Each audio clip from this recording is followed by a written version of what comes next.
When I was bound to the conquest system, I thought my target was the sweet girl in the cubicle next to mine. Then the system's cold voice warned me. Error. Conquest target is your direct female superior. I looked at the queen of the business world, the woman who crushed competitors under her stilettos and smirked with ruby red lips, and the text message where I just secretly called her a menopausal old, which was simultaneously sent to her phone by the system. Now, she's walking toward me, swirling a glass of red wine, her smile so gentle it's terrifying. Darling, is there something you wanted to say to me? My eye twitched as I stared at the pop-up that had just materialized on my computer screen. It was a gaudy, chaotic mess like an ad for some scammy mobile game. Ding! Intense, dateless wonder, resentment, and corporate drone survival instinct detected. Binding Hottie Conquest System. Let us help you reach the pinnacle of life. You gotta be kidding me. Had I finally started hallucinating from all the overtime? What the hell was this? My hand instinctively moved the mouse toward the glaring red X in the top right corner. Warning, binding is irreversible. Abandoning the mission will trigger a 10 years of erectile dysfunction penalty. My finger froze over the mouse. A cold sweat instantly broke out across my back. This system was for real. Newbie tutorial initiating. Please confirm your conquest target. The screen flickered, shifting to what looked like a live feed from our office security cameras, locking directly onto the cubicle next to mine. It was Holly Jensen, the new intern in our department. She was wearing her hair in pigtails today, dressed in a preppy skirt, biting her lip as she typed away with a serious expression. Her profile was the definition of pure and adorable. My eyes lit up. Okay, this system had some potential. Holly was the dream girl of every single guy in our department, if not the whole company. She was sweet, had a gentle voice, and two little dimples when she smiled. If I could win her over.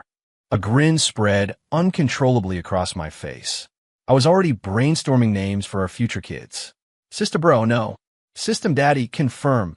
It's her. Let's do this. I was so excited I nearly shot out of my chair, screaming internally. Target scanning. Scan complete. Name, Holly Jensen. Overall score, 85. Meets Hottie standard. Conquest difficulty, easy. Error. Warning, higher priority target detected. Energy source is stronger, better suited to host corporate drone identity and stealth requirements. System is auto-correcting. The smile on my face froze solid. Wait, what? Auto-correcting. Hey, system daddy, don't. I like easy mode. I'm happy being a nobody. Don't you dare give me a hard mode. Panic set in. I prayed with all my might. Please don't let this thing assign me to the cleaning lady.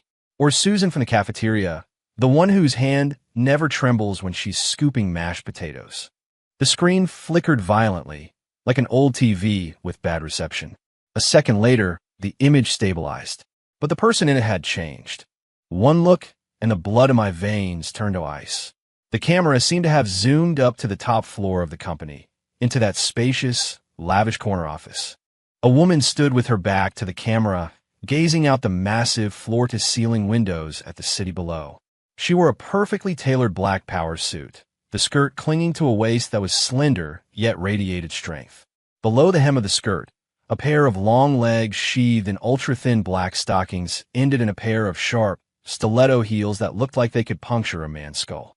She turned slightly, swirling a glass of red wine.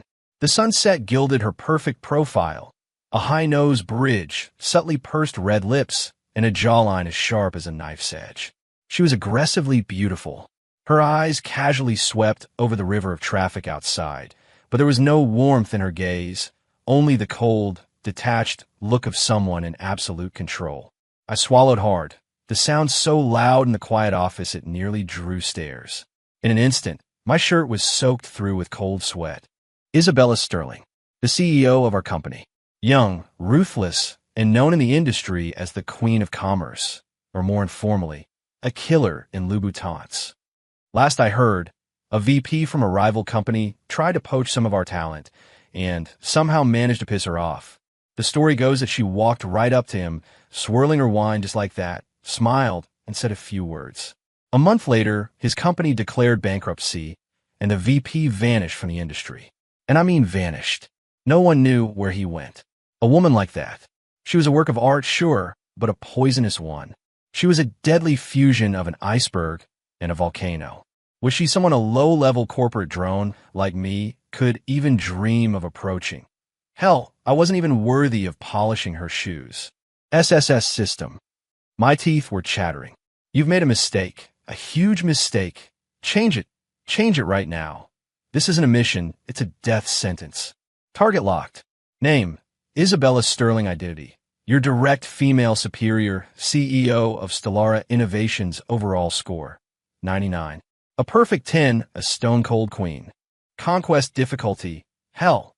Ultimate mission, make Isabella Sterling say, I love you and willingly give up her entire fortune to become your private property. Mission failure penalty, annihilation. I stared at the cold, clinical letters of hell on the screen, followed by the even colder, undisguised finality of annihilation. My vision went dark. I nearly passed out right there in my cubicle. Make Isabella Sterling fall in love with me and give up her fortune to become my private property. If she didn't have me flayed alive and mounted on her office wall as a decorative piece, it would only be because she was having a particularly good day. Annihilation. Just do it. Do it now. Get over with. This was so much worse than 10 years of ED. Newbie perk activated. Snark cannon talent unlocked. Passive effect. Inner monologue snarkiness increased by 300%. Snarky thoughts will have a chance to convert into system energy, with a probability of triggering special rewards or special events. What the hell? The only thing I wanted to snark about right now was this goddamn stupid system. This was a newbie perk. This was a freaking death warrant. Special events. Can I just wait for my impending doom in peace? Starter item issued. Courage Gum X3. Effect. Upon chewing, user receives a minor courage boost and enhanced articulacy for 5 minutes. Note. Might help you string together a complete sentence in her presence. Current mission. Have a conversation with Isabella Sterling that lasts longer than 1 minute. Time limit. Before the end of today's workday. I looked at the 3 generic-looking sticks of gum in the system's inventory, then back at the mission objective. Talk to her. For more than a minute, just thinking about her face made my tongue twist into a pretzel. How was I supposed to complete this insane mission? Goddamn system. Screw you. Are you trying to mess with me? Is this a mission a human can actually complete?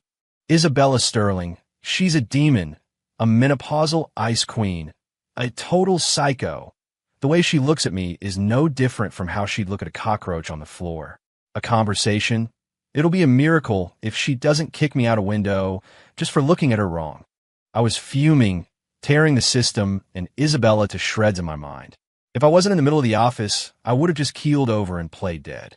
After a minute of silent rage, I took a breath. Okay, I couldn't just give up. I had to think. At least those 3 sticks of gum might be useful. Ride the gum. Let's check it out. Maybe it's some kind of Black Ops tech.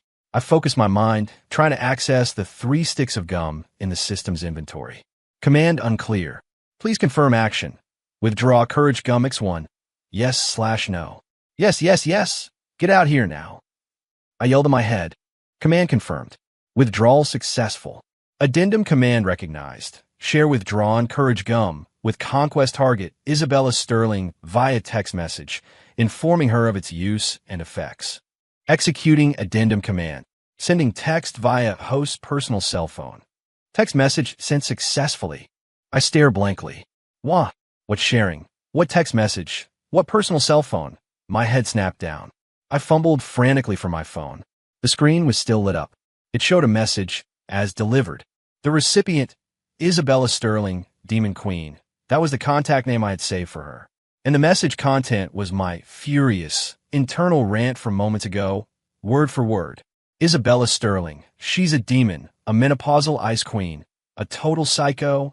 The way she looks at me is no different from how she'd look at a cockroach on the floor. And right below it, the system had thoughtfully attached a picture of the Courage Gum, along with its usage instructions.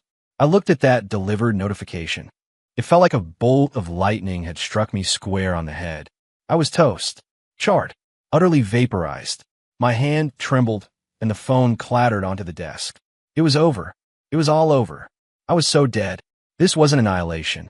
This was going to be a public execution, followed by my ashes being scattered into a toxic waste dump. My face was ashen. I was shaking uncontrollably, feeling my heart trying to beat its way out of my throat. The office air conditioning felt like knives slicing at my skin. I could already picture Isabella's expression when she saw that text. She would probably raise one of her perfectly sculpted eyebrows. Then a flicker of something amusing would dance in those beautiful, ice-cold eyes, the way a cat looks at a cornered, dying mouse. And then, my career, my life, would probably end today. No, my physical existence would probably end today. With a trembling hand, I reached for the phone, hoping for some kind of time travel or unsend feature. I would have even welcomed the phone exploding in my face right now. Anything was better than falling into Isabella Sterling's hands. The very second my fingertip touched the cold case of the phone, a powerful, glacial aura flooded the office from a main entrance. The open-plan workspace, which had been filled with a low hum of keyboards and quiet chatter, fell instantly silent. You could have heard a pin drop. Everyone froze in place. I could clearly hear the frantic drumming of my own heart, about to shatter my ribs. Slowly, stiffly, I lifted my head. Like a condemned prisoner on the scaffold, I looked hopelessly in the direction of the falling blade. The door to the CEO's office, which had been closed, was now open, and Isabella Sterling was standing there. Her black suit made her skin look like snow and her lips like fire. She was holding the latest model of a sleek folding phone, its screen still illuminated. Her face was impassive, but her deep-set eyes cut straight across the entire office, precise and unerring. They were locked directly on my face. All the blood seemed to drain from my body, leaving my limbs cold and numb. She looked at me, and then, very, very slowly, the corners of her mouth curled into the faintest, most subtle of smiles. It wasn't a real smile. It was a shark baring its teeth before an attack. She started walking. The sharp clicks of her stilettos on the marble floor echoed with a crisp, rhythmic cadence. Click, click, click. In the dead-silent office, the sound was like a funeral bell, tolling with every beat of my heart. She was walking straight toward me. Somehow, a wine glass had appeared in her hand, a small amount of dark red liquid sloshing inside. She moved unhurriedly, with an almost predatory grace. But every step landed directly on my last nerve. My colleagues around me had their heads buried in their work, wishing they could crawl inside their computer monitors to avoid the fallout. I could only watch as she drew closer and closer. Her sharp, expensive perfume, mingled with the faint scent of wine, drifted to my nose. I could finally see the expression in her eyes. There was none of the fury I expected. Instead, there was a calm, playful mockery. She stopped right next to my cubicle, looking down at me from her commanding height. I was frozen in my chair, unable to move, unable to breathe. She leaned over slightly, placing the wine glass gently on my desk. It made a soft clink. Then she raised her hand. Her slender fingers, tipped with dark red nail polish, lightly tapped the system notification still on my monitor. Make Isabella Sterling say I love you. Her fingertip was ice cold. I felt the chill even through the screen. I nearly shot out of my chair in pure terror. She could see it. A soft chuckle escaped her red lips. It was laced with an unreadable tone. She retracted her finger, picked up the wine glass again, and her gaze fell back on my pale, terrified face. Her voice was as gentle as a lover's whisper, but made every hair on my body stand on end. My dear employee, it seems you have some very interesting ideas about me. Why don't we have a little chat about them? We can start with this passionate text message of yours. She angled her phone screen, showing me my own suicidal text. Or we could talk about this quaint little system of yours. Her smile grew wider, more brilliant, but her eyes were like frozen lakes, devoid of any warmth. Well, is there something you wanted to say to me? My mouth opened, but my throat felt like it was filled with cement. Not a single sound came out. My mind was a complete blank, except for two massive, bolded, underlined words. I'm screwed. Isabella Sterling stood right in front of me. The pointed toe of her stiletto was practically touching my shoe. The sheer force of her presence was crushing. I felt like a bug pinned to a specimen board. Struggling was not an option. Her words, every single one, was an icicle stabbing into my eardrums. She saw the text. And she seemed to know about the system. How is that possible? Wasn't this system some kind of advanced technology? Wasn't it bound to me? How could a real-world CEO know about it? My brain was a chaotic mess, a pot of overcooked oatmeal. My heart was about to explode. All the blood in my body rushed to my face, making it burn, but my limbs were as cold as if they'd just been pulled from a freezer. Miss Sterling, that text, it was... My tongue was tied in knots. I was completely incoherent. My voice was trembling so badly I could barely hear myself. I wanted to slap myself across the face. Isabella just watched me. That same smirk played on her lips. She was in no hurry. She seemed to be enjoying the sight of me on the verge of soiling myself. She even had the leisure to lift her glass and take a delicate sip of the dark red liquid. The wine stained her lips, making them look fuller, wetter, and more like a blood-drenched blade. She made a soft, questioning sound, her tone rising slightly. An unspoken demand for an answer. What about the text? Did someone take your phone? Or could it be? She leaned forward, getting even closer.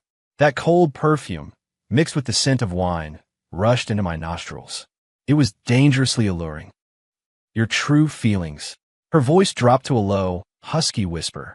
It was like a feather brushing against the most sensitive part of my heart. Terrifyingly ticklish. Terrifyingly lethal. My scalp prickled. No, absolutely not. Miss Sterling, please, let me explain. I shot to my feet, nearly knocking over my chair. My voice cracked, suddenly shrill and piercing in the silent office. The colleagues pretending to work around me ducked their heads even lower, but I didn't care anymore. That text, I was sweating bullets, desperate. It was the system. Yes, a stupid system sent it on its own. It bound itself to me. It's forcing me to conquer you. If I fail the mission, it'll annihilate me. That text wasn't my real thoughts. It made me do it. It has some kind of snark cannon talent that broadcasted what I was thinking. Miss Sterling, you have to believe me. I have nothing but the utmost respect for you. I revere you. I worship you. You are my guiding light, the North Star of my life. I threw everything I had into it. The words tumbled out of my mouth like machine gun fire. I sold the system out completely. Not that I knew if the damn thing could even be sold out. But a dying man will try anything. It was better than being executed on the spot by Ms. Sterling for being a perverted creep. Isabella listened to my illogical, tear-streaked confession. The expression on her face didn't change at all. She didn't even blink. She just watched me quietly, waited for me to finish my rant. The office plunged back into an eerie silence. Only my own ragged breathing echoed in the space, making me sound like a complete idiot. After a few seconds, Isabella finally raised an eyebrow slightly. A system? Conquer me? Annihilation? She repeated the keywords, her tone as flat as if she were reciting the day's weather report. Then, she let out a soft laugh. That sounds far more interesting than the rest of the garbage you just spouted. I choked. I just stared at her dumbfounded. Interesting. What part of this was interesting? This was life-threatening, lady. Ms. Sterling. This isn't interesting at all. My face was a mask of misery. That system is for real. It's really going to annihilate me. Isabella swirled her wine, a flicker of something unreadable in her eyes. Oh, then what do you plan to do? Obey its commands. Her gaze fell on my face again. It was probing, analytical, and laced with a cruel amusement. And come conquer me. My knees went weak. I almost dropped to the floor. Never. Absolutely not. Miss Sterling, you could give me 100 shots of courage, and I still wouldn't dare. I have only the purest respect and admiration for you. Absolutely no improper thoughts. There's no way I can complete that stupid system's mission. I'd rather be annihilated than ever offend you. I pledged my loyalty so hard I wanted to rip my heart out to show her. Isabella listened. She gave no reaction. She just took another sip of wine. Then, she suddenly took a step closer to me. That single step, it shattered the professional distance between us. I could see the flutter of her eyelashes and a deeply hidden flicker of amusement in the depths of her eyes. She was too close. So close I could feel the warmth of her breath. It smelled of rich red wine. My entire body went rigid. I didn't dare move. My heart was about to leap out of my throat and slap her in the face. She lifted her free hand. Slowly, it reached for my face. I squeezed my eyes shut. This is it. She's going to hit me. A slap? Or is she going to poke my eyes out? With her strength, a slap from Miss Sterling would probably send me spinning like a top. The pain I anticipated never came. I only felt the brush of cool fingers. They lightly touched my earlobe, then traced a path downward. The back of her nails, grazing my jawline with a deliberate, teasing slowness. The gesture was full of a casual, mocking intimacy. My eyes flew open. I met her gaze just inches away. Her eyes were bottomless pits, swirling with emotions I couldn't begin to understand. You wouldn't dare. You don't want to. She repeated my words. Her voice was even lower, even softer, like a lover's whisper, but filled with icy sarcasm. 10 years of erectile dysfunction versus annihilation. You'd really choose annihilation? My pupils dilated in shock. She knew about that, too. She knew about the penalty the stupid system gave me. What the hell was going on? My brain completely short-circuited. I couldn't process anything that was happening. Isabella watched me, completely broken. The curve of her lips seemed to deepen. She pulled her hand back, stepped away, resuming her untouchable Ice Queen CEO persona, as if that intimate, teasing gesture had just been a figment of my imagination. It seems. Your system didn't tell you. Her gaze swept over me, and was that a hint of pity? That I am far more terrifying than it is. With that, she turned away and walked back to her office. Click, click, click, leaving me alone, frozen in place, like a broken puppet.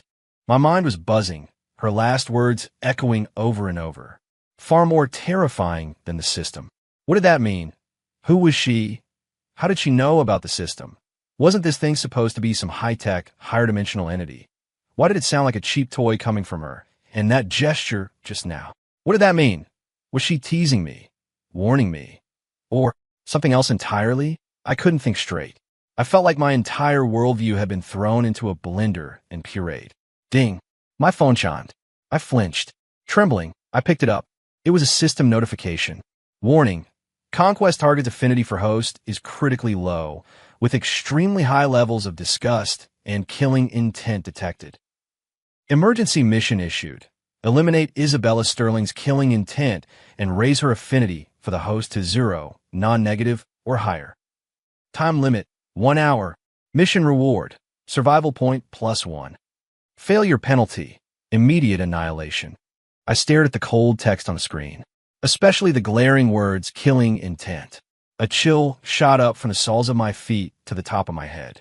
Isabella Sterling actually wanted to kill me because of that text, or because I found out she could sense the system. Either way, I was dead. 1 hour. To raise her affinity from I want to murder him to at least I don't actively hate him. How was that possible? That was harder than being asked to build a rocket and fly to the moon right now. I looked up in despair at the closed door of the CEO's office. It wasn't an office door. It was the gate to hell. And Isabella Sterling was the beautiful and deadly demon guarding it. I collapsed into my chair. All my strength was gone. What do I do? What the hell do I do? Go up there and beg for my life? Cling to her leg and cry about how the system forced me? She'd probably kick me away and have security throw me out. Or pretend nothing happened? Just keep working? But the damn system would annihilate me in an hour. I was like a cat on a hot tin roof, pacing in my mind. My gaze fell on the system's inventory. The 3 sticks of courage gum were still there. Courage gum. Upon chewing, user receives a minor courage boost and enhanced articulacy for 5 minutes. Note, might help you string together a complete sentence in her presence. In this situation, one complete sentence was useless. I needed something that would make her not want to kill me. Wait, I suddenly remembered what Isabella said earlier. It seems your system didn't tell you that I am far more terrifying than it is. She seemed very interested in the system itself, and not me, the host. A crazy idea suddenly popped into my head. It was probably even more suicidal, but I was going to die anyway. Might as well go out with a bang. I took a deep breath, focusing with all my might.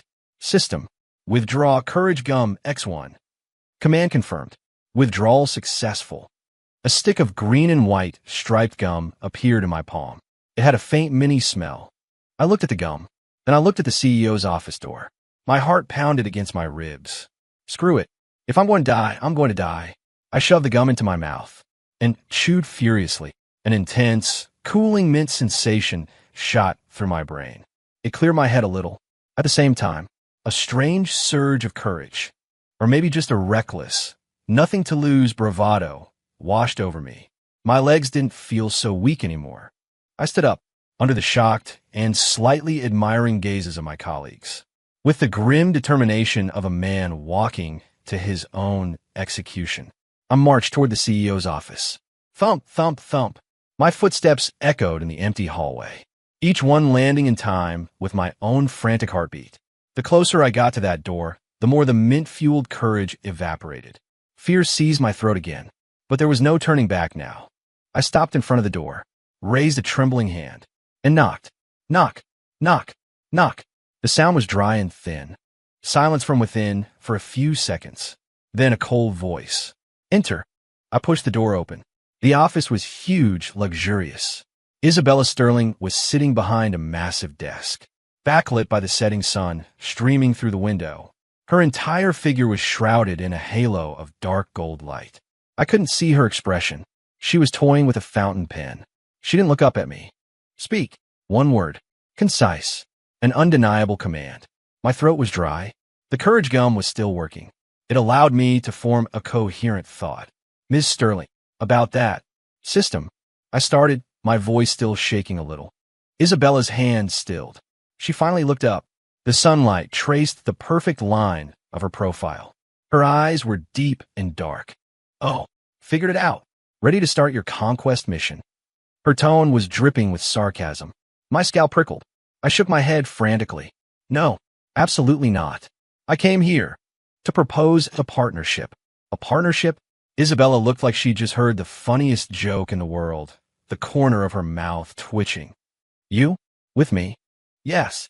I threw caution to the wind, my words speeding up. Miss Sterling, you seem to know a lot about this system, maybe even more than it knows itself. I watched her reaction closely. Isabella didn't deny it, but she didn't confirm it either. The amusement in her eyes just seemed to grow. She didn't speak, as if waiting for me to continue. I took a deep breath. This system forced itself on me, giving me impossible missions with deadly penalties. It's obviously up to no good, and you seem to have a way of dealing with it.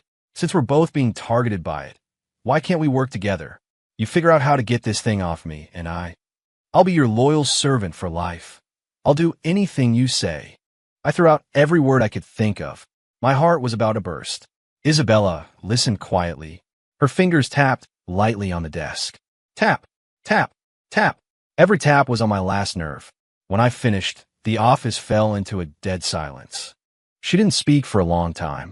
She just stared at me with that probing, unreadable gaze. It made my skin crawl. The effects of the courage gum were starting to fade. Fear began to creep back in. This is it.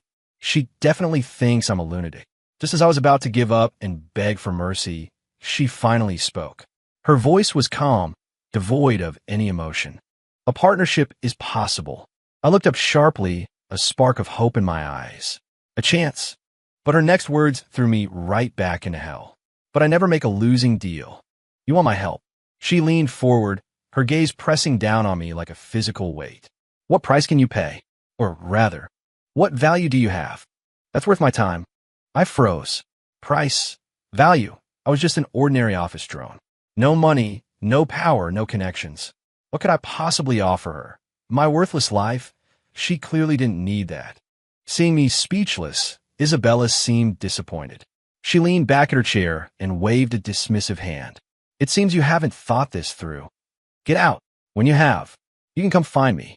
But it seems your time is running out. She glanced meaningfully at the clock on the wall. Less than 40 minutes left on the system's 1-hour deadline. I stumbled out of the CEO's office in a daze and collapsed back into my cubicle. I felt like my soul had been sucked out. The path to cooperation seemed to be blocked. Isabella was right. Why should she help me? I had no value. Was I really just going to wait to die? I looked at the countdown timer on my computer screen. Time remaining. 00:37:12 the seconds ticked away. Let my life draining out. My colleagues seemed to notice something was wrong, but no one dared to ask. I slumped onto my desk and closed my eyes in despair. Damn this system. Damn this life. If I could do it all over, I'd have become a monk. Just as I was about to give up and write my will, a ding went off in my head. Host's intense will to survive and extreme despair detected. Hidden condition met. Psycho Stalker's Sweetheart module is being force activated. Activation successful. Module effect. When conquest target experiences extreme negative emotions toward the host, e.g., killing intent, disgust, hatred, there's a chance for these emotions to convert into equally extreme possessiveness and desire for control. Note, the line between love and hate is thin.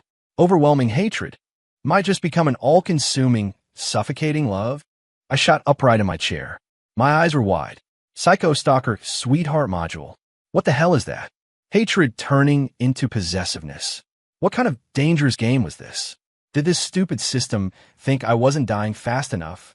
Wasn't Isabella crazy enough already? It had to give her a power-up. I was so angry I almost coughed up blood. But then, an even crazier, more suicidal idea wormed its way into my brain, unbidden. Since the normal way wasn't working, begging was useless. Cooperation was impossible. Then, what if I used this newly activated Psycho Stalker module to my advantage? Isabella wanted to kill me, right? She hated me for insulting her and for trying to conquer her, right? What if I provoked her even more? Pushed her killing intent and disgust to the absolute limit? Would it, as the system suggested, trigger some kind of extreme possessiveness? It sounded less like dancing on the edge of a knife and more like doing a jig on a pile of dynamite. But I was going to die anyway. Might as well go out in a blaze of glory. What if this insane long shot actually worked? The thought, once it appeared, spread like wildfire in my mind. I couldn't suppress it. I looked at the ever-decreasing countdown. My eyes were bloodshot. I'll do it. To hell with it. It's just suicide, right? I can do that. I focused my mind again and looked at the system's inventory. There were still 2 sticks of courage gum left. System, give me another one. Command confirmed. Withdrawal successful. Another stick of gum appeared in my hand.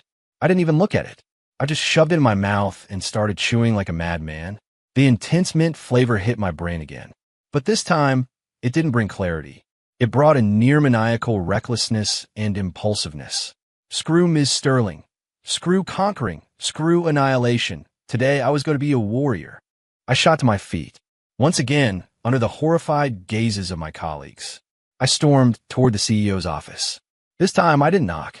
I just grabbed the handle, twisted, and burst in. Bang! The door slammed against the wall, making a loud crack. Isabella was clearly startled by the sudden intrusion. She looked up, saw it was me, and her brows knitted together. Her eyes were already flashing with clear annoyance. Who let you? She didn't finish. I cut her off. I stormed up to her desk, slammed both hands on the expensive wood, and leaned forward, fueled by the fake courage from the gum. I stared directly into her suddenly glacial eyes and yelled, Isabella Sterling, don't you think you're so great just because you're pretty and rich and powerful? Let me tell you something. I'm done. I'm not playing your game anymore. Your stupid system. I'm not doing its conquest mission. If it wants to annihilate me, let it. In 18 years, I'll be a new man. But you want me to bow and scrape before you, in your dreams. A psycho, menopausal, old witch like you who has nothing in her life but work. You deserve to die alone. I practically screamed the entire tirade. Panting, my eyes were red, like a gambler who had just lost everything. The air in the office, after I yelled that last word, instantly dropped to absolute zero. Silence. Dead silence.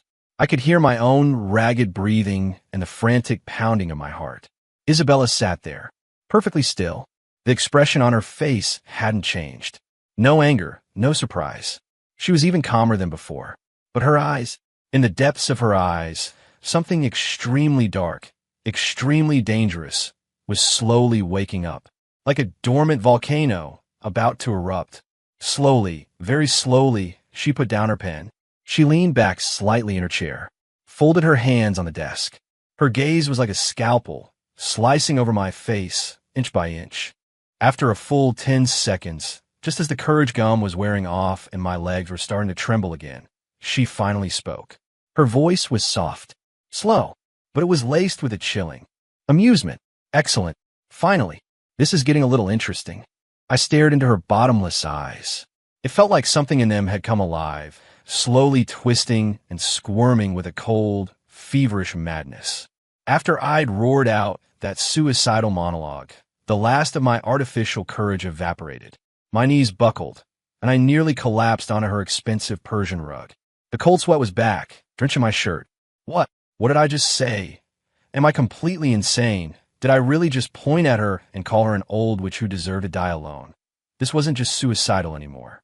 This was like tying myself up, basting myself in barbecue sauce, and diving headfirst into the T-Rex enclosure, asking if she wanted a side of fries with that.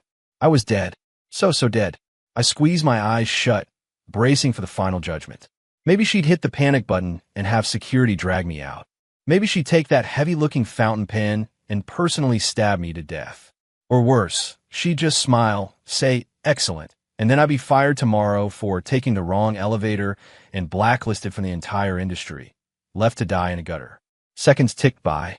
The explosion of rage I expected never came. The office was terrifyingly quiet. The only sound was my own heart, hammering like a drum solo. I couldn't help it. I cracked open an eyelid. Isabella was still in the same position, hands folded, leaning back in her chair. Her expression was strange, not angry, not cold. There was even the faintest, almost imperceptible hint of satisfaction.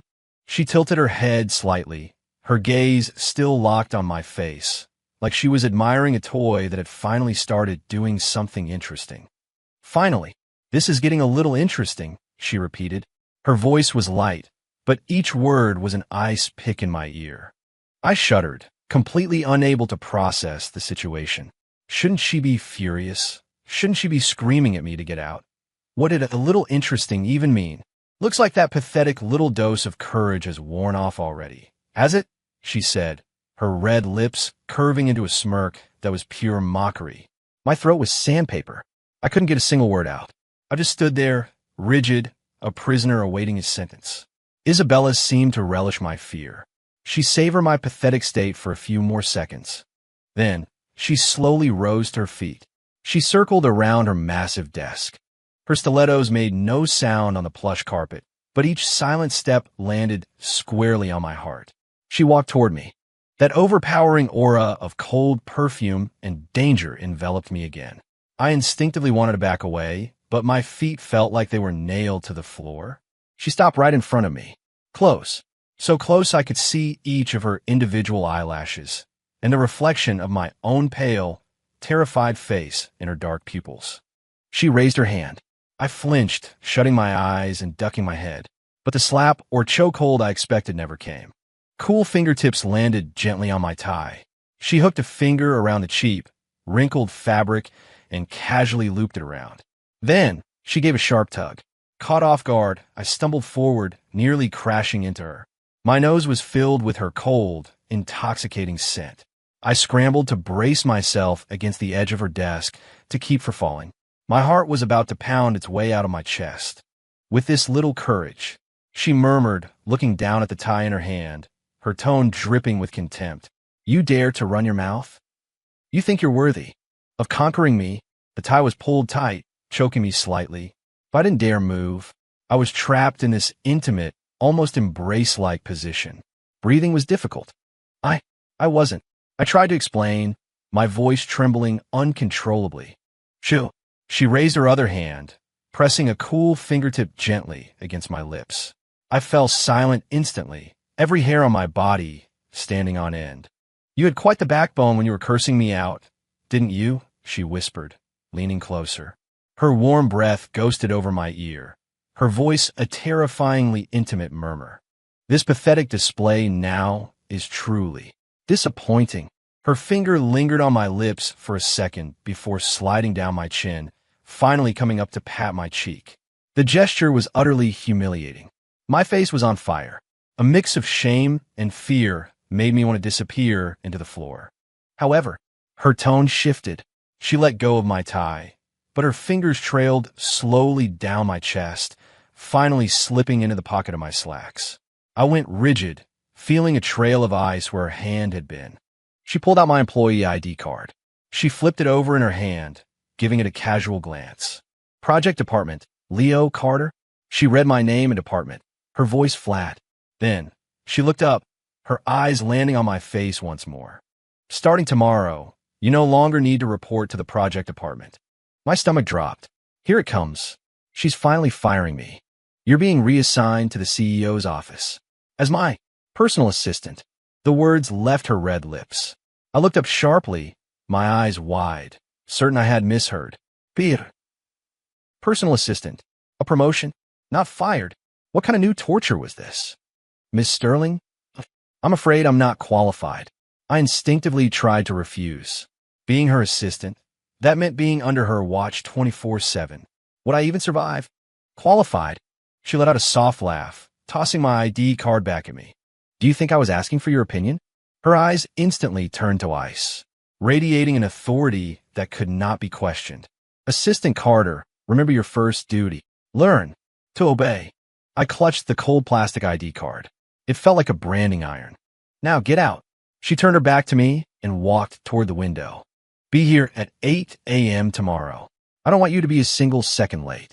Otherwise, she didn't finish the sentence. But the unspoken threat was more terrifying than any words. I practically scrambled out of her office. Back at my desk, I was still in a complete daze.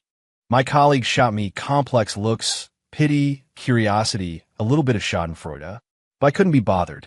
My mind was replaying Isabella's words. Personal assistant. Obey. What the hell was happening? Shouldn't she have destroyed me? Why did she give me a promotion? Could it be that damn psycho stalker sweetheart module actually worked? Did she convert her killing intent into some kind of twisted desire for control?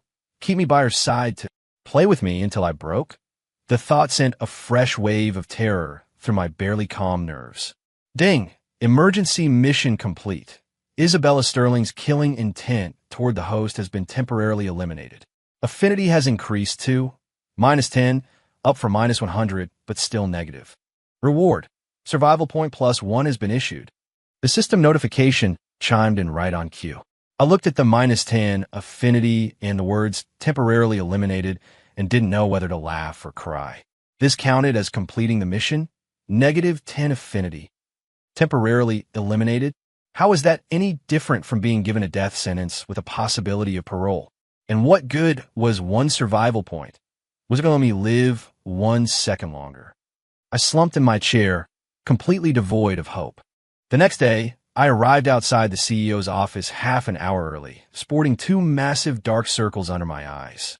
I was wearing my best suit, but it still looked like a cheap knockoff next to her high-end couture. In my hand, I clutched a coffee and a breakfast bag I'd picked up on the way.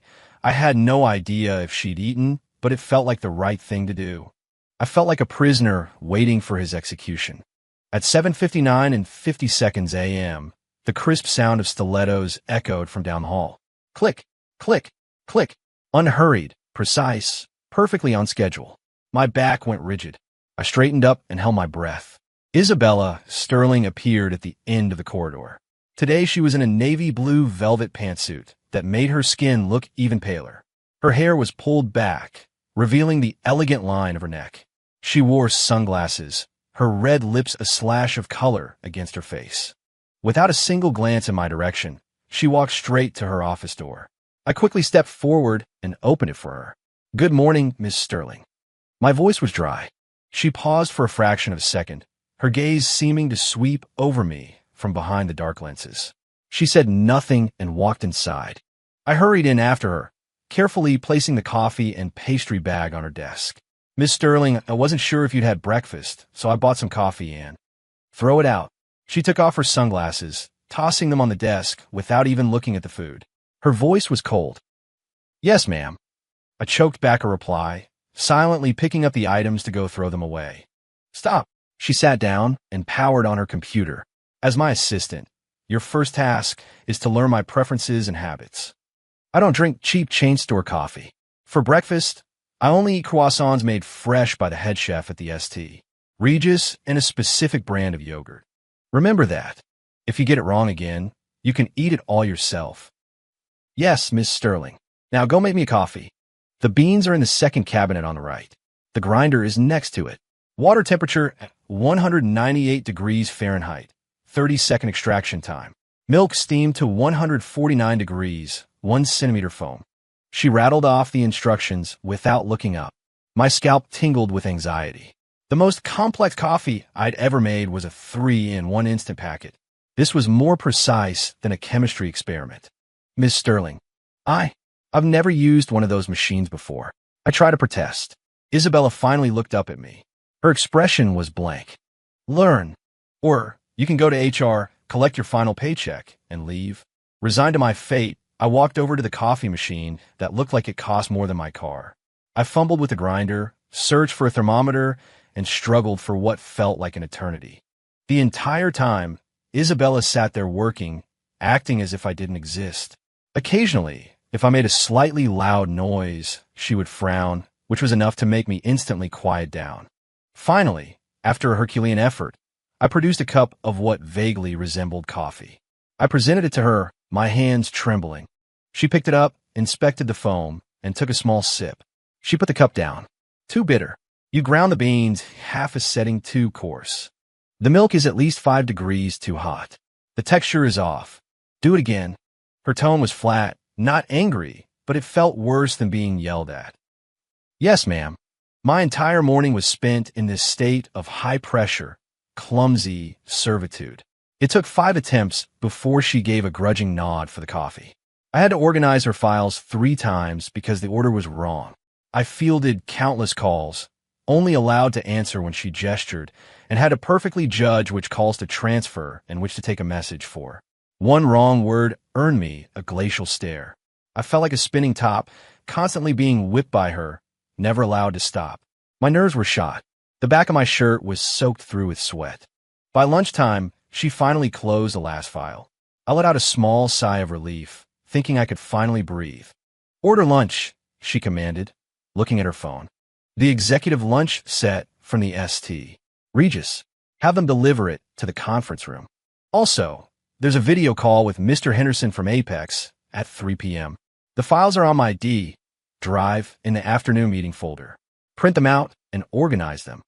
At 4 p.m., I want to see a summary of last week's reports from all departments, using my preferred template. At 5:30, remind me to leave for the gala at the plaza. She spoke rapidly, one command after another. I frantically typed it all into my phone's notes app, and she put down her phone and looked at me. You'll join me for lunch in the conference room.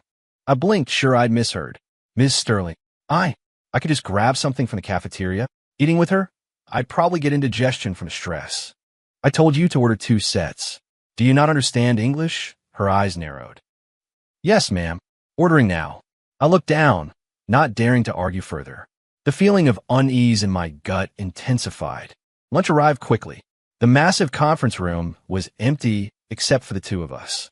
She sat at the head of the long table. I carefully chose a seat at the far opposite end. The food was exquisite, but I couldn't taste a thing.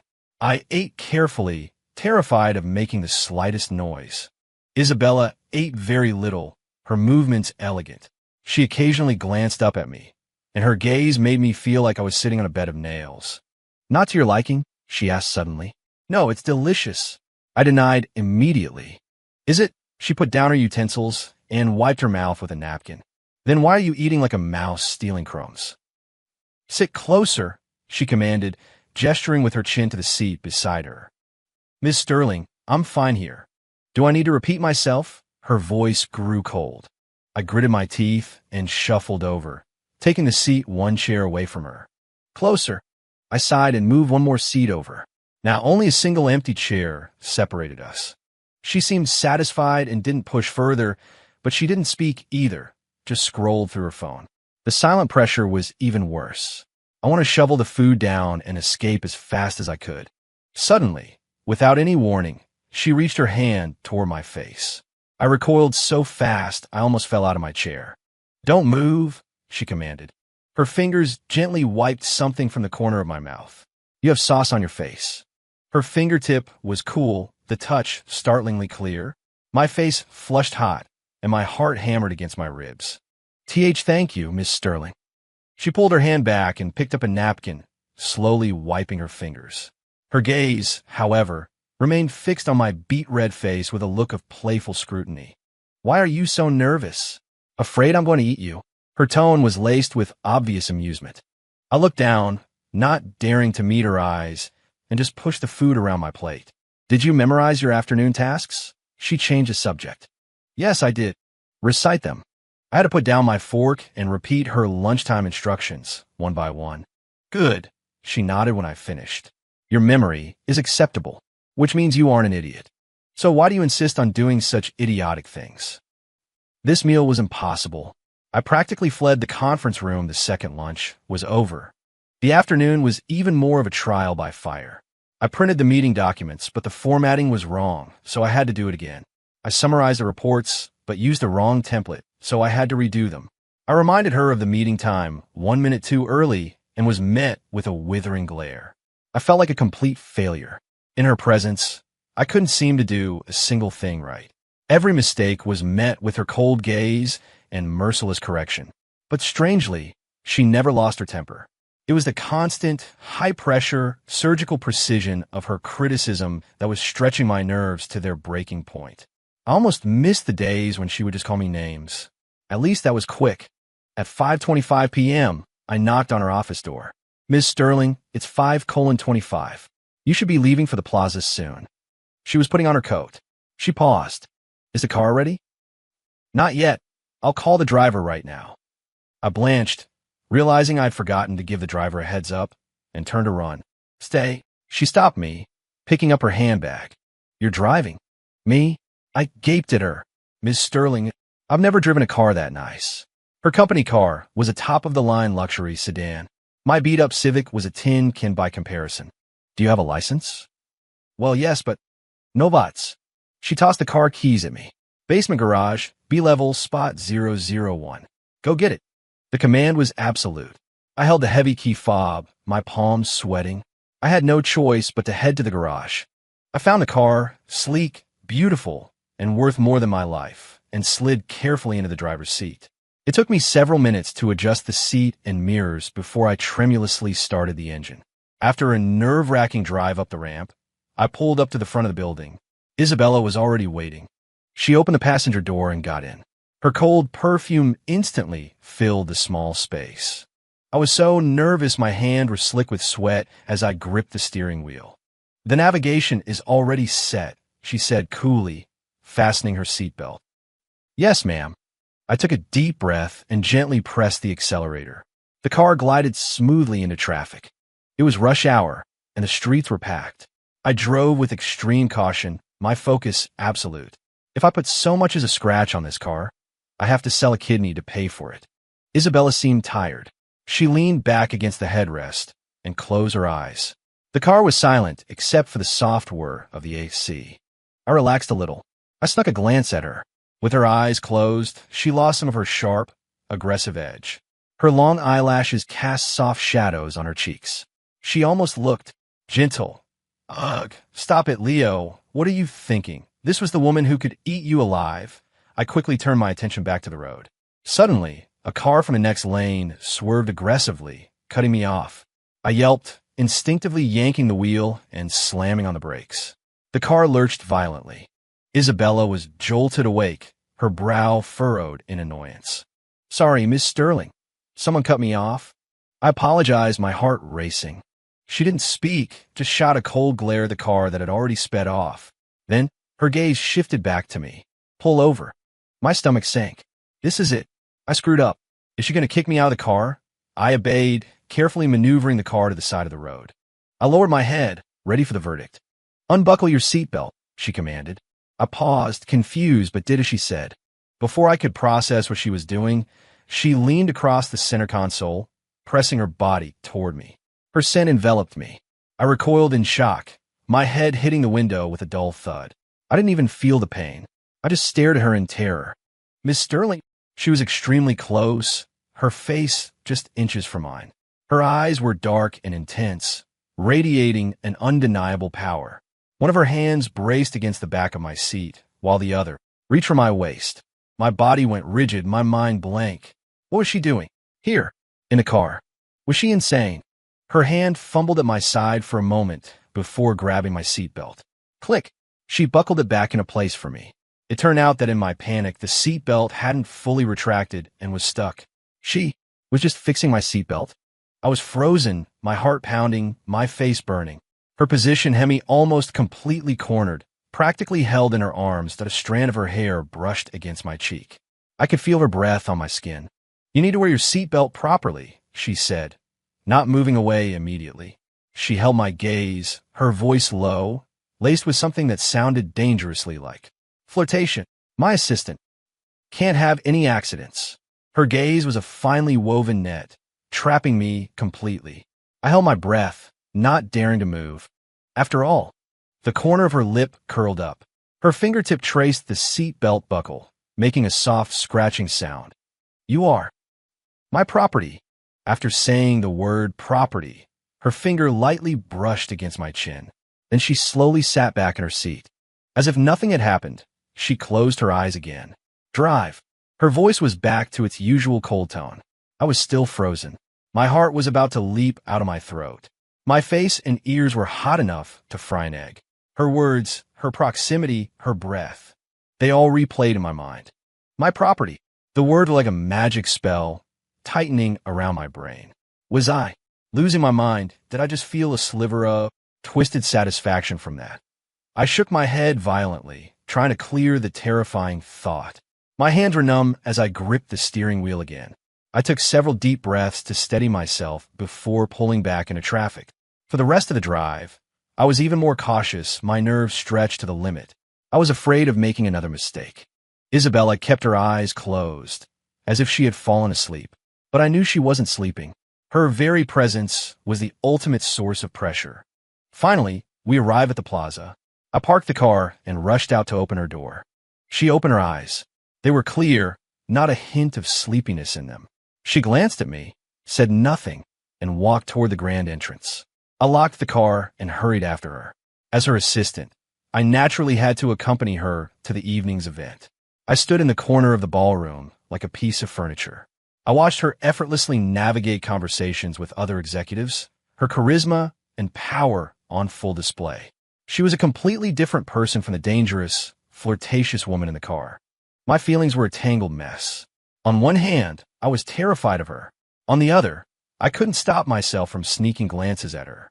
The way she radiated confidence, the way her white neck arched when she took a sip of champagne, the sharp glint in her eye when she sealed the deal. She had a fatal sort of charm. You know it's dangerous, but you can't help but be drawn in. I pinched my own thigh hard. "Get a grip, Leo. That's Isabella Sterling. She could crush you without a second thought. Stop with the stupid fantasies." The gala went on late into the night. She drank quite a bit, and her cold perfume mingled with the scent of alcohol, becoming rich and intoxicating. I was driving on the way back. She seemed genuinely a bit drunk this time, leaning against the headrest and rubbing her temples, not saying a word. The car was quiet. I snuck a peek at her in the rearview mirror. Her cheeks were flushed, softening her usual sharp features. She looked more languid, almost vulnerable. I found myself staring. "Do you like the view?" She spoke suddenly. Her eyes were still closed, her voice raspy from the alcohol. I jumped, guiltily snapping my gaze back to the road. And no, I wasn't looking. Liar. She let out a soft laugh and opened her eyes. She met my gaze in the rearview mirror, her eyes hazy but still piercing. My face was on fire again. "Just drive," she said, not pressing the issue, and closed her eyes again. "If we crash, I'm not taking the blame." We drove the rest of the way in silence. I pulled up to her mansion. I stopped the car, hesitating about whether I should walk her to the door. "Get out," she commanded, unbuckling her seatbelt. I had no choice but to get out and follow her. Her steps were a little unsteady. I instinctively reached out to support her. The moment my fingers touched her arm, she grabbed my hand in a vice grip. Her fingers were cold, but her grip was strong, squeezing my wrist until it hurt. "Who told you could touch me?" she hissed, turning her head. In the dim light, her eyes looked terrifying. They were hazy with alcohol, but also filled with a fierce, defensive aggression. "Sorry, Miss Sterling. I saw you were a little unsteady. I was just afraid you'd fall." I tried to pull my hand back. She squeezed tighter, yanking me toward her. I stumbled, nearly crashing into her. Unsteady, she leaned in, her alcohol-tinged breath hot on my face. "You think a little wine like this can knock me out, Assistant Carter?" Her other hand came up, cool fingertips once again tracing my cheek. Her voice dropped to a low whisper, like a snake's hiss. "Don't be clever, and don't get any ideas. Just because I let you get close doesn't mean you can cross the line." Her fingers slid to my chin, forcing me to look up at her. "Remember your place. You are my thing." With that, she abruptly let me go. She turned, entered her code, and walked inside. Thud! The heavy door shut in my face, isolating me from everything inside. I stood alone in the cold night wind. My wrist and jaw still tingled from her touch, cold and hot at the same time. My heart felt like it had been squeezed, a mix of sourness, bitterness, and an inexplicable sense of humiliation and disappointment. What the hell was I even hoping for? That she'd have a drunken lapse in judgment, that she actually cared about me. Don't be ridiculous, Leo. She was right. I was just a thing, a toy that she found mildly amusing for the time being. I took a deep breath of the cold air, trying to clear my head, and with heavy steps, I turned and walked away. From that day on, my life became even more difficult. And yet, something had changed. She was still demanding, critical, and bossed me around constantly. She threatened to dock my pay for the smallest mistakes. But occasionally, on very rare occasions, she would do something strange. Like when I was pulling all-nighters for a project and was about to fall asleep at my desk, she would suddenly toss a box of expensive supplements at me and say coldly, "Don't die in my office. It's bad luck." Or when I took a drink for her at a dinner and ended up with a stomachache, my face pale, she would have the driver detour to a pharmacy to buy medicine, which she'd then toss at me with a sneer. "If you can't handle your liquor, don't show off." Useless. And then there was the time it rained, and I got soaked on my way to work. When she saw me, her brow furrowed in disapproval. That afternoon, a brand new, obviously expensive black umbrella appeared on my desk. She never said a word, and I never dared to ask. But the little spark of hope I wasn't supposed to have, like a weed after a rainstorm, started growing uncontrollably. I couldn't figure her out. One minute, she was crushing me under her thumb. The next, she was giving me these tiny, insignificant treats. I couldn't figure myself out either. I was terrified of her, but I was also starting to subconsciously pay attention to her. The brand of pen she preferred, the scent of the diffuser in her office. I memorized the exact temperature of her coffee, her preferred meeting style. I even started to look forward to walking into her office every morning just to see her sitting there, even if I was usually met with a cold glare and a list of impossible demands. Like some kind of masochist, I was getting addicted. Ding! Host affinity for Conquest target is steadily increasing. Current 30 state of cautious dependence. Warning: do not indulge in false kindness. Remember your survival mission. The system would occasionally pop up to throw cold water on me, but I couldn't control myself. That Psycho Stalker Sweetheart module seemed to be working on me, too.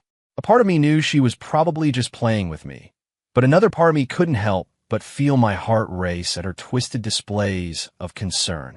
I felt like I was walking on a tightrope, and below me was a bottomless abyss. The turning point came one weekend. I got a call from back home. My mom was in the hospital and needed a huge sum of money for surgery. My family wasn't well off, and I hadn't saved much from my job. I panicked. I took a leave of absence and rushed to the hospital.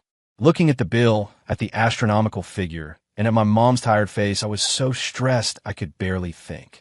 I called everyone I knew to borrow money, but it wasn't enough. My dad just squatted in the hallway, chain-smoking and sighing. The helplessness and despair were crushing me. I was even considering taking out a loan from a loan shark. Just as I was at my wit's end, I got a text from my bank. A huge sum of money had been deposited into my account. The amount was exactly enough to cover the surgery and all the follow-up treatments, with some to spare. I was stunned. My first thought was that the bank had made a mistake. Then my phone rang. It was Isabella Sterling. My heart skipped a beat. I answered, my hand trembling. Miss Sterling. Her voice on the other end was as cool as ever. "Did you get the money?" It hit me instantly. It was from her. "Miss Sterling, how did you know?" My voice was shaking, a mix of shock, gratitude, and 1,000 other complicated emotions. Your emergency contact is listed with the company's HR department, she said flatly, as if it were the most trivial thing in the world. The HR manager reported your situation to me. The money will be deducted from your salary and bonuses for the next 10 years. If that's not enough, you can pay it off with the rest of your life. Take care of your mother. I expect to see you in the office on Monday morning on time. Be 1 second late, and the interest doubles. With that, she hung up. I stood there listening to the dial tone, unable to move. My eyes started to burn. My heart felt like a shaken bottle of emotions, all fizzing up at once. Eventually, it all settled into a sour, hot feeling that washed over me. She knew. She knew everything. She didn't even ask a single question, just sent the money.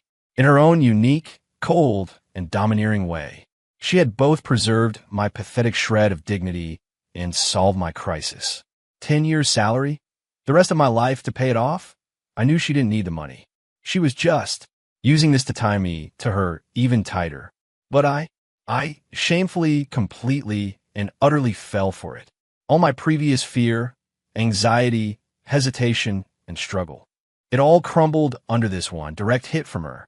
I leaned against the cold hospital wall, slowly sinking to the floor, and buried my face in my arms, and my shoulders started to shake. It's over. Leo Carter, you're completely done for her. You know she's probably just taming a pet. You know that this kindness could be a deeper trap. But you still, hopelessly, fell right into it. My mom's surgery was a success. I took care of things at home and returned to the city a day early.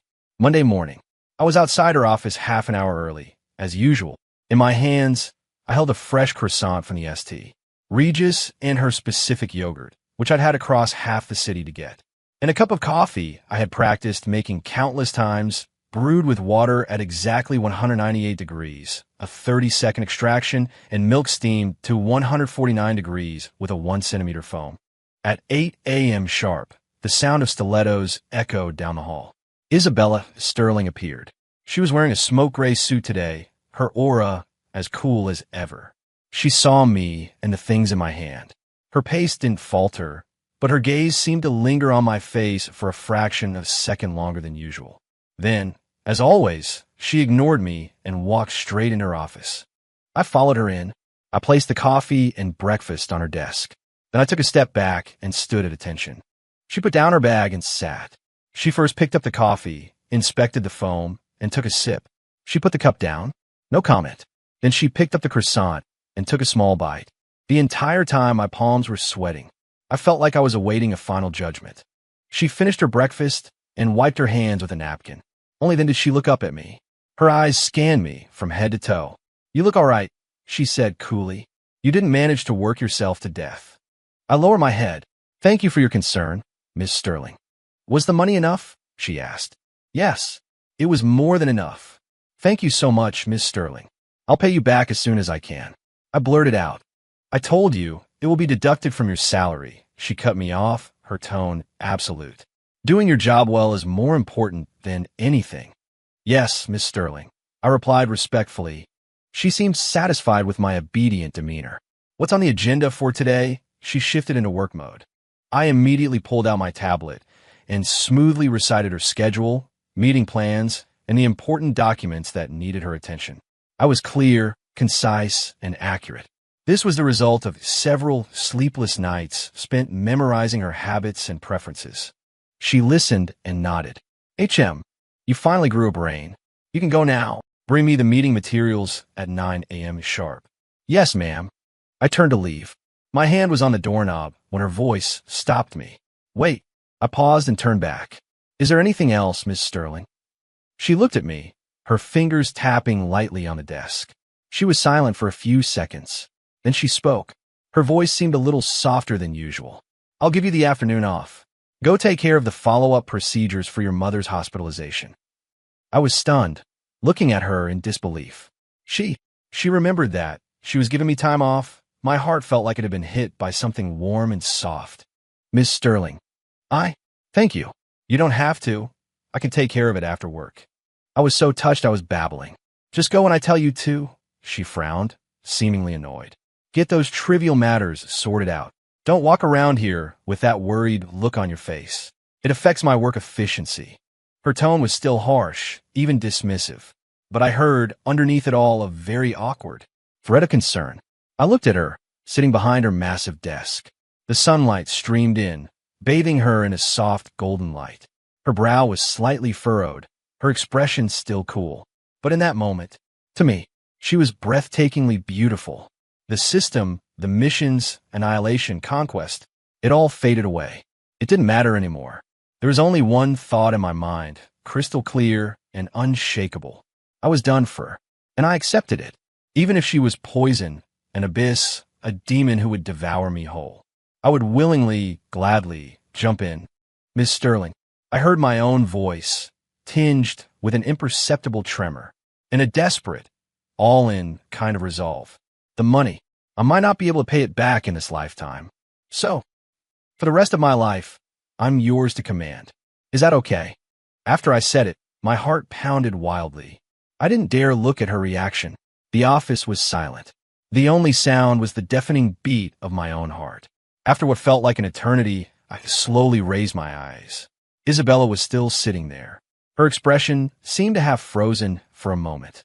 She looked at me, her gaze deep and complex, swirling with emotions I couldn't read.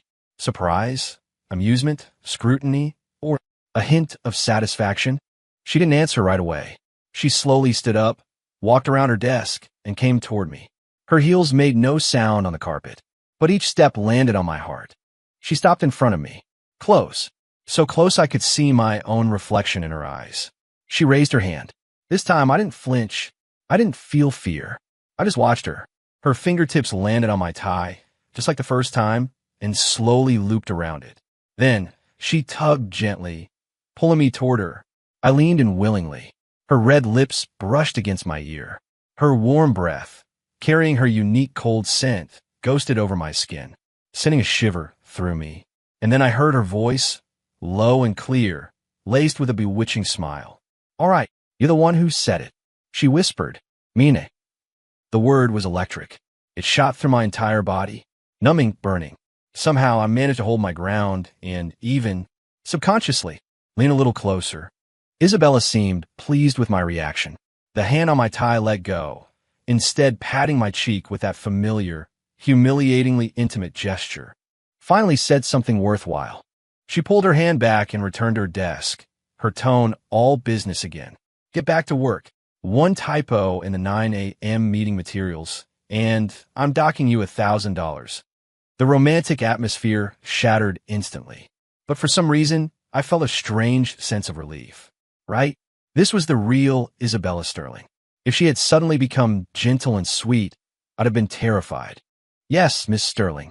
I lowered my head, but I couldn't stop the corners of my mouth from curving up slightly.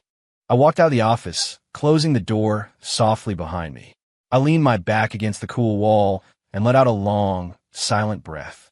I touched my still-burning ear.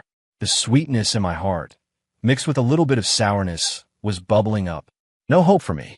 Leo Carter, you're completely and utterly hopeless. The days that followed were the same, but different. She still ordered me around, criticized me, called me useless. Threats to dock my pay were her go-to, but I felt like I could gradually taste something else in her cold words. For example, after I stayed up all night to finish a complex industry analysis for her, I showed up the next day with dark circles under my eyes. She glanced at me, her brow furrowed so deep you could get lost in it. You look awful. Go to the lounge and sleep for an hour before you offend my eyes again. Then she tossed me the key card to her private lounge. I'd only ever seen that lounge from a distance. It was ridiculously luxurious. I held the key card, stunned. Ms. Sterling, it's fine, I can't. Do I need to repeat myself? Her gaze turned frigid. I immediately backed down and scurried into the lounge. Lying on the incredibly soft bed, surrounded by the same cold scent that clung to her, my heart pounded so hard I couldn't sleep. I don't know how I eventually drifted off. When I woke up, exactly 1 hour had passed. Not a minute more, not a minute less. I tiptoed out. She didn't even look up from her computer as she slid a file toward me. You're coming with me to meet this client this afternoon. Familiarize yourself with the material beforehand. One mistake, and you know the consequences. I picked up the file and noticed several key points and notes about the client's preferences written in the margins in fine ink. The handwriting was sharp, hers. My heart skipped a beat. I looked up at her. She was focused on her screen, her profile cold and hard, as if the notes were nothing. I clutched the file. "Thank you, Miss Sterling," I said softly. She ignored me, but I thought I saw the corner of her mouth twitch into the faintest of smiles. It was gone in an instant. Another time, at the company's annual holiday party, I used to be the guy who hid in the corner and stuffed his face. Now, as the CEO's assistant, I had to stand by her side and entertain a parade of people. My face was starting to hurt from smiling so much. She was in her element, shielding me behind her and handling most of the conversations herself. If anyone tried to draw me into a difficult conversation, she would shoot them a cold look and effortlessly redirect the topic. She protected me completely. Halfway through the night, I went to get a drink and was cornered by two executives from another company who were trying to force me to drink with them. Just as I was trying to figure out how to get away, she appeared out of nowhere and smoothly took the glass from my hand. She smiled at the two men, but her eyes were cold. "My assistant is a lightweight. I'll take this one for him." And with that, she drained the glass. The two men looked uncomfortable and quickly made an excuse to leave. She put the glass down and glanced at me. "What are you standing there for? Go get me some sparkling water." "Yes, ma'am." I hurried to get the water, my heart feeling full and warm. When I came back, she was leaning against the table, gently massaging her temples. Under the lights, her cheeks looked a little flushed. "Miss Sterling, are you all right?" I asked, handing her the water. She took a sip, her voice flat. "Why wouldn't I be?" After a pause, she added, as if it were an afterthought, "At events like this, stay close to me. Don't wander off." "Okay," I mumbled, looking down. The butterflies in my stomach were going crazy. But the moment that really got me was an accident. We were in a nearby city for an important partnership meeting. On the way back, our car was rear-ended by a drunk driver. The impact was sudden. I didn't even have time to react. All I heard was a loud crash, and the car jolted violently. She was in the back seat, reading a file. The inertia sent her flying forward. My mind went blank. Without a second thought, I threw myself over the seat, putting my arm between her and the front seat. Her elbow slammed into my forearm. The pain was sharp and I winced. Files scattered everywhere. "Miss Sterling, are you okay?" I ignored the pain and immediately asked her.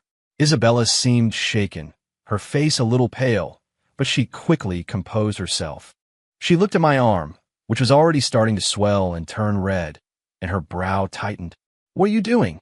Her voice was sharp, laced with a kind of furious urgency I had never heard before. I was afraid you'd hit your head." I was a little stunned by her tone and mumbled my explanation. The driver had already gotten out to deal with the other car. It was just the two of us inside. She grabbed my wrist, her grip strong, her fingers cold. She examined the injury on my arm. The angry red swelling looked even more pronounced against her pale skin. Her expression grew darker, her eyes dangerously cold. "Who told you to be a hero? You think I can't protect myself? Showing off." She yelled at me, her words sharp and fast, but I noticed her fingers were trembling slightly. I was too scared to say anything, but strangely I felt a little happy. I must have hit my head. After examining my arm, she abruptly let go and pulled out her phone. She coldly demanded a new car and a doctor be sent immediately. After hanging up, she stared at me, her chest rising and falling. She was so angry. "Idiot, if you ever do that again, I'll break your arm myself." I looked down, sneaking a glance at her. Okay, that seemed to make her even angrier. She looked like she wanted to say more, but she held it back. Finally, she shot me one last glare and turned to look out the window, ignoring me. But the tips of her ears were a little red, maybe from anger or something else. The new car and doctor arrived quickly. She had the doctor look at my arm first. It was just a bad bruise, nothing serious. The doctor sprayed some pain reliever on it and said it would be fine in a couple of days. She stood nearby, her arms crossed, watching with a cold expression. Only after the doctor was done with me did she let him check her. She was fine, just a slightly twisted wrist, not even red, but she kept a straight face the entire time, as if she were seriously injured. On the way back, she sat next to me in silence. The tension in the car was suffocating. I didn't dare speak. Just as we were approaching the office, she suddenly spoke, her voice stiff. "You have tomorrow off. Go to the hospital and get an x-ray. You don't have to do that, Miss Sterling. It was just a bump, I'm fine. I was touched. I told you to go. She snapped, turned to glare at me. Stop arguing. Yes, ma'am. She was silent for a few seconds, then added stiffly, the medical bills will be covered by the company, and it's a paid day off. I looked out the window at the passing city lights, trying to hide the smile that was spreading across my face. Thank you, Miss Sterling. She just snorted and ignored me. But I knew something inside me had completely given way. And so, through her own twisted push-and-pull methods, I fell deeper and deeper. The system's affinity notifications would pop up from time to time. Ding!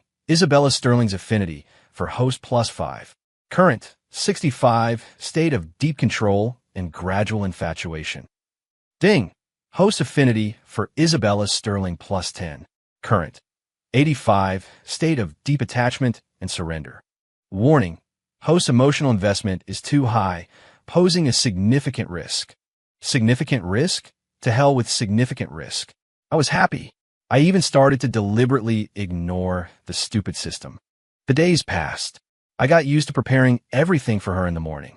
I got used to her demanding commands and her sudden acts of concern. I got used to the contradictory feeling of being both nervous and at ease around her. I started to observe her more closely. I noticed she would secretly rub her calves after long meetings, so I left a box of muscle-relaxing patches on her desk, pretending it was nothing. She glanced at them, but said nothing. The next day, the box was gone. Later, when I went into her lounge to deliver a file, I saw the box on her bedside table, a few patches used. I noticed she got colder and more irritable around her period. So I would turn up the heat in her office a few degrees and secretly add a little extra milk to her coffee. The first time she tasted it, she paused and glanced at me. She didn't yell at me or make me redo it. After that, whenever that time of the month came around, she would just hand me her cup and say, "Extra milk today." I noticed she was a picky eater, but she never let on during business dinners. So I secretly took notes of her dislikes and would either coordinate with the restaurant beforehand or pretend to serve her, subtly moving the offending dishes away before she could touch them. She would always give me a look, her eyes filled with something complex, and she would let me get away with it. We developed a strange, unspoken rhythm. She was still the dominant one, in control of everything. But in the cracks of her authority, I could feel a little bit of indulgence, reserved only for me, and I was drowning in it. Until one night, I was with her at a charity gala. She was, as usual, the center of attention. I was talking with some business partners, and when I turned around, she was gone. After a quick search, I found her on the terrace. She was leaning against the railing alone, looking out at the city lights. She held a glass of champagne, her silhouette looking a little lonely in the darkness. I walked over. "Miss Sterling." She turned, and when she saw it was me, her expression seemed to soften for a moment. "Leo." She turned back to the view. "It's too loud inside." I stood next to her, not speaking, just sharing the view. The night wind was a little chilly. She was only wearing an evening gown, her shoulders bare. I hesitated for a moment, then took off my suit jacket and gently draped it over her shoulders. Her body tensed for a second, but she didn't reject it. "Leo." She said my name suddenly. Her voice was soft, almost lost in the wind. "Yes." I turned to look at her. Her gaze was still on the distant lights, which flickered in her eyes. "The rest of your life, given to me. Do you regret it?" My heart jumped, without a moment's hesitation. "No regrets." She was silent for a while.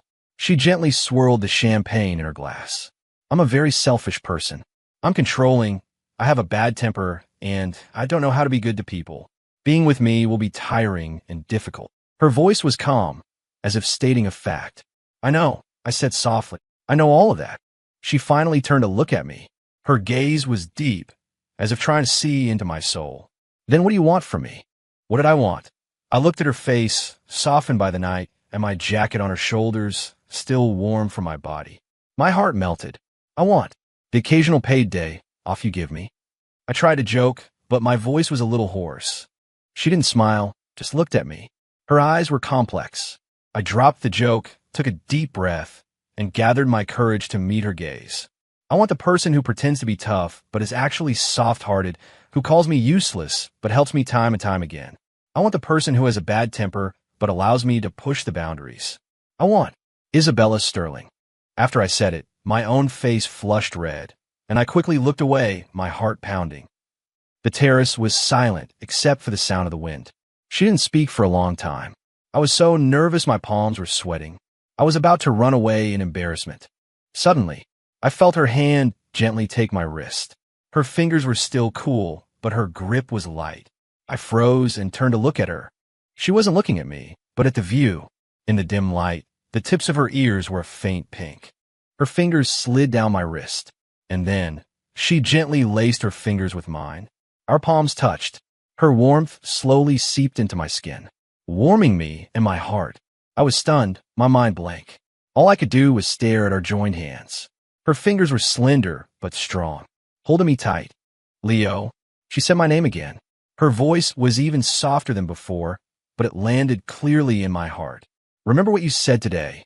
The rest of your life is mine. She paused, squeezing my hand a little tighter. No takebacks. I squeezed her hand back, nodding vigorously. My throat was tight. I couldn't speak, but my heart felt like a million fireworks had just gone off. So bright the whole world lit up. She finally turned to look at me. Her eyes reflected the city lights and my own foolish face. A very faint, but very real, smile spread across her lips. Idiot, she murmured. Her tone was filled with a fondness I had never heard before. The wind blew a strand of her hair across my face. It tickled, just like my heart. Ding! Ultimate mission complete. Isabella Sterling has told the host I love you, variant confirmed, and is willing to give up all her assets for you. Transfer control confirmed. Mission reward issued. Survival points permanently solidified. System unbinding. Congratulations, host, on successfully being conquered by the hell difficulty target. We wish you a happy life. Goodbye. The system's voice echoed clearly in my mind. Then, like a power cut, it went completely silent. The system that had tormented me, threatened me, and in a strange way, bound me to her. It was gone. I stood there, momentarily dazed. Just like that, it was over. Isabella seemed to notice my brief lapse in attention. She gently tickled my palm with her finger. What's wrong? I came back to myself, looking at her face, so close to mine, at the subtle softness in her eyes that was reserved only for me. The last of my anxiety and uncertainty melted away.